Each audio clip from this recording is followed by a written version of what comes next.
मन को शांत और स्थिर करने के लिए भगवान कृष्ण ने बताए हैं 2 उपाय। किसी भी चीज को समझने के लिए सबसे पहले मन को शांत रखना चाहिए और फिर काम पर ध्यान देना चाहिए, क्योंकि हम मन से ही प्रश्न खोज लेते हैं और मन में ही जवाब देकर बैठ जाते हैं। भगवान कृष्ण ने मन को शांत रखने के लिए 2 चीजें बताए हैं। भगवद गीता में भगवान श्री कृष्ण कहते हैं, मन का बेचैन होना उसका स्वभाव है।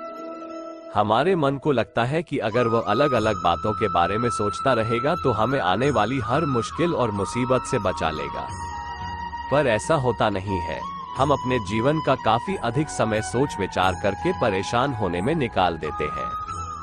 भगवान श्री कृष्ण कहते हैं कि मन का ये स्वभाव बदलना मुश्किल जरूर है, असंभव नहीं। अच्छा, अब आप एक बात बताइए, क्या आप कौए को कह सकते हैं कि वो कांव कांव की आवाज ना करे? या फिर क्या आप किसी मेढक को कह सकते हैं कि वह पानी देखते ही ऊंची छलांग ना मारे? हमारे मन का भी कुछ ऐसा ही है। जीवन में कुछ भी होता है, अच्छा या बुरा, हमारा मन उस पर कांव कांव कांव करने लगता है। कांव कांव से मेरा मतलब है चिंता करना, व्याकुल होना। कोई बुरी बात होती भी नहीं है और मन परेशानी की ऊंची ऊंची लपटें लेने लगता है। कभी कभी तो मुझे ऐसा लगता है कि हम में से कई लोग सिर्फ परेशान होने के लिए जीते हैं। सारी परेशानी, पीड़ा, दुविधा अक्सर हमारी मन की बनाई हुई कहानियां होती है। बोधि वृक्ष, अध्यात्म, धर्म, राशिफल, पंचांग, आरती, ग्रह, नक्षत्र, धर्म, कर्म, व्रत, त्योहार, वास्तु, फेंग शुई, हस्तरेखा, अन्य फोटो वीडियो, प्रवचन, बोधि वृक्ष, आरती, भजन, प्रेरक प्रसंग, Hindi news, astro, spirituality, speaking tree, Lord Krishna has told 2 ways to calm and stabilize the mind। मन को शांत और स्थिर करने के लिए भगवान कृष्ण ने बताए हैं 2 उपाय।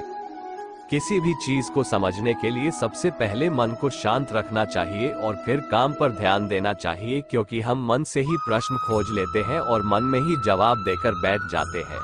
भगवान कृष्ण ने मन को शांत रखने के लिए 2 चीजें बताए हैं। Edited by Parag Sharma, Navbharat times, the 6th of February 2023, दोपहर के 12:56। फॉलो। भगवद गीता में भगवान श्री कृष्ण कहते हैं, मन का बेचैन होना उसका स्वभाव है। हमारे मन को लगता है कि अगर वह अलग अलग बातों के बारे में सोचता रहेगा तो हमें आने वाली हर मुश्किल और मुसीबत से बचा लेगा। पर ऐसा होता नहीं है। हम अपने जीवन का काफी अधिक समय सोच विचार करके परेशान होने में निकाल देते हैं। भगवान श्री कृष्ण कहते हैं कि मन का ये स्वभाव बदलना मुश्किल जरूर है, असंभव नहीं। नवभारत टाइम्स कॉम, कृष्ण, भगवान कृष्ण की बातें। अच्छा, अब आप एक बात बताइए, क्या आप कौए को कह सकते हैं कि वो कांव कांव की आवाज ना करे? या फिर क्या आप किसी मेढक को कह सकते हैं कि वह पानी देखते ही ऊंची छलांग ना मारे? हमारे मन का भी कुछ ऐसा ही है। जीवन में कुछ भी होता है, अच्छा या बुरा, हमारा मन उस पर कांव कांव कांव करने लगता है। कांव कांव से मेरा मतलब है चिंता करना, व्याकुल होना। कोई बुरी बात होती भी नहीं है और मन परेशानी की ऊंची ऊंची लपटें लेने लगता है। कभी कभी तो मुझे ऐसा लगता है कि हम में से कई लोग सिर्फ परेशान होने के लिए जीते हैं। सारी परेशानी, पीड़ा, दुविधा अक्सर हमारी मन की बनाई हुई कहानियां होती है। भगवान श्री कृष्ण हमें हमारे मन को शांत और स्थिर करने के लिए 2 उपाय देते हैं। पहला, ध्यान लगाना या मेडिटेट करना। दूसरा, वैराग्य भाव सीखना। अब ध्यान या मेडिटेशन शब्द सुनते ही आप में से कई लोग कहेंगे कि आप आंख बंद कर सांसें अंदर बाहर नहीं ले सकते। यहाँ हम सब गलती कर बैठते हैं। मेडिटेशन या ध्यान का मतलब सिर्फ आंख बंद कर बैठना नहीं होता।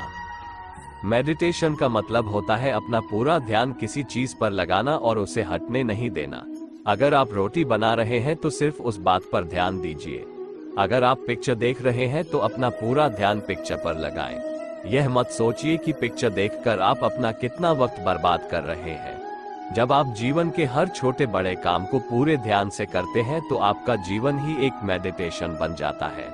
ऐसे जीवन में शांति, स्थिरता, साहस और सफलता का होना अनिवार्य है।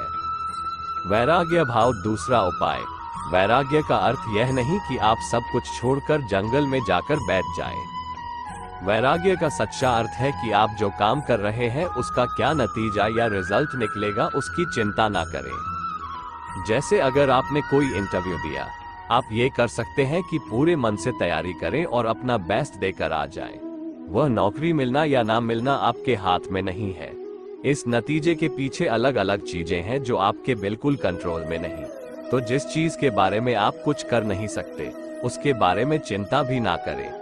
यही वैराग्य का सच्चा मतलब होता है। और यही है भगवान श्री कृष्ण का दूसरा उपाय, मन को चिंता की लपटों से बचाने का।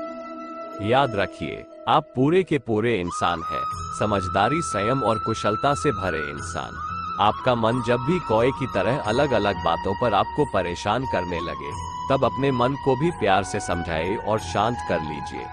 बस अपने ऊपर विश्वास रखिए कि आप कभी अपना बुरा नहीं होने देंगे।